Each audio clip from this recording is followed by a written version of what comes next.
അപ്പൊ ഇന്നൊരു യാത്രയായാലോ? വേറെ എവിടേക്കും അല്ലായിരുന്നു നമ്മൾ പോകുന്നത്. ഏപ്രിൽ 14 തീയതി എൻ്റെ മോളെ മൂകാംബിക ക്ഷേത്രത്തിൽ എഴുതിപ്പിക്കാൻ വേണ്ടിയിട്ടുള്ള യാത്രയായിരുന്നു.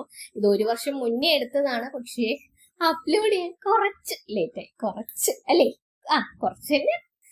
അപ്പോ ഏപ്രിൽ 14 നമ്മൾ എഴുതിപ്പിക്കാൻ ഉദ്ദേശിച്ചിരുന്നത്. നമ്മൾ കൊച്ചുവേളിയിൽ നിന്നായിരുന്നു ട്രെയിനിൽ കയറിയിട്ടുണ്ടായിരുന്നത്. റിസർവേഷൻ ആയിരുന്നു. നമ്മൾ ഉടുപ്പിയിലാണ് പോയി ഇറങ്ങിയത്. നമുക്ക് മൂകാംബിക സ്റ്റേഷനിൽ നമ്മൾ ഇറങ്ങാഞ്ഞത് നമുക്കൊരു കൺസേൺ ഉണ്ടായിരുന്നു. കുറച്ചുപേര് പറഞ്ഞു മൂകാംബിക സ്റ്റേഷനിൽ പോയി ഇറങ്ങിയ വണ്ടി കിട്ടാൻ ബുദ്ധിമുട്ടാണ് എന്ന്. പിന്നെ നമുക്ക് പരിചയമില്ലാത്ത സ്ഥലമാണ്, നമ്മൾ നന്നായിട്ട് ഒന്നത് വണ്ടികളും ഇല്ല, അപ്പോൾ കുറച്ച് വണ്ടികളെ കാണത്തുള്ളൂ, അപ്പൊ നമ്മൾ പറ്റിക്കപ്പെടാം എന്നും പറഞ്ഞായിരുന്നു. അപ്പൊ കുഞ്ഞുങ്ങളുടെ ഉള്ളത് കൊണ്ട് നമ്മളൊരു സേഫ്റ്റിക്ക് ഉടുപ്പി സ്റ്റേഷനിലായിരുന്നു നമ്മൾ ഇറങ്ങിയത്. അപ്പോൾ അവിടം വരെയാണ് നമ്മൾ ടിക്കറ്റ് എടുത്തിരുന്നത്. അപ്പോൾ ഉടുപ്പി സ്റ്റേഷനിൽ ഇറങ്ങി തൊട്ടടുത്തുള്ള ഒരു ഹോട്ടൽ ബുക്ക് ചെയ്തിട്ടുണ്ടായിരുന്നു. അപ്പോൾ നമ്മൾ അവിടുന്ന് ഉടുപ്പി സ്റ്റേഷനിൽ നിന്ന് ഹോട്ടലിലോട്ട് പോയത് അവിടെ നിന്ന് തന്നെ ഒരു ഓട്ടോ പിക്ക് ചെയ്തിട്ടാണ്. അവിടെ നിന്ന് ഓട്ടോ പിക്ക് ചെയ്ത് നമ്മൾ പറഞ്ഞു കൊടുത്ത ഗൂഗിൾ മാപ്പ് വഴി നമ്മളൊരു ഡയറക്ഷൻ പറഞ്ഞു കൊടുത്തു.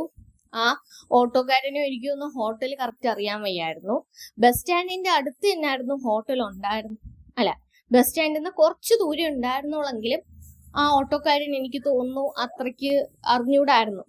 എനിവേ നമ്മൾ കൊണ്ടുപോയപ്പോൾ ഒരു ഊട് വഴി കൂടെ ആയിരുന്നു പോയത്. അപ്പൊ അത് കണ്ടപ്പോൾ എനിക്ക് ചെറിയൊരു ടെൻഷൻ ഉണ്ടായിരുന്നു. ഒന്നത് നമുക്ക് അറിഞ്ഞൂടാത്ത സ്ഥലമാണല്ലോ. അപ്പോൾ അത് മാത്രമല്ല, ആ ഹോട്ടലിലോട്ട് പോണ വഴിക്കാണെങ്കിൽ ആരും ഇല്ല. അത് ഹോട്ടലാണെന്ന് നമുക്ക് തോന്നത്ത് പോലും ഇല്ലാത്ത വഴിയാണ്. അവിടെ ഒരു ഹോട്ടൽ ഉണ്ടെന്ന്. അപ്പോൾ കുറച്ചൊന്ന് പേടിച്ചായിരുന്നു, പക്ഷെ നല്ല നീറ്റായിട്ടുള്ള ഹോട്ടലായിരുന്നു. പിന്നെ നമ്മളത്തെ സ്ഥലം അല്ലല്ലോ, അപ്പോൾ അതിൻ്റേതായൊരു ടെൻഷൻ ഉണ്ടായിരുന്നു. അത്രയും ഉണ്ടായിരുന്നുള്ളൂ. നല്ല നീറ്റായിട്ടുള്ള ഹോട്ടലായിരുന്നു. നമ്മൾ കിടന്നുറങ്ങി രാവിലെ 5 മണിയാകുമ്പോൾ പിന്നെ മൂകാംബികയ്ക്ക് യാത്ര തിരിച്ചു. അപ്പോൾ ബാക്കി അപ്ഡേറ്റ് പുറകെ വരുന്നുണ്ട്. സബ്സ്ക്രൈബ് ചെയ്യാത്തവർ സബ്സ്ക്രൈബ് ചെയ്ത് തന്നെ കാണും. അപ്പോൾ ബാക്കി അടുത്ത ദിവസം.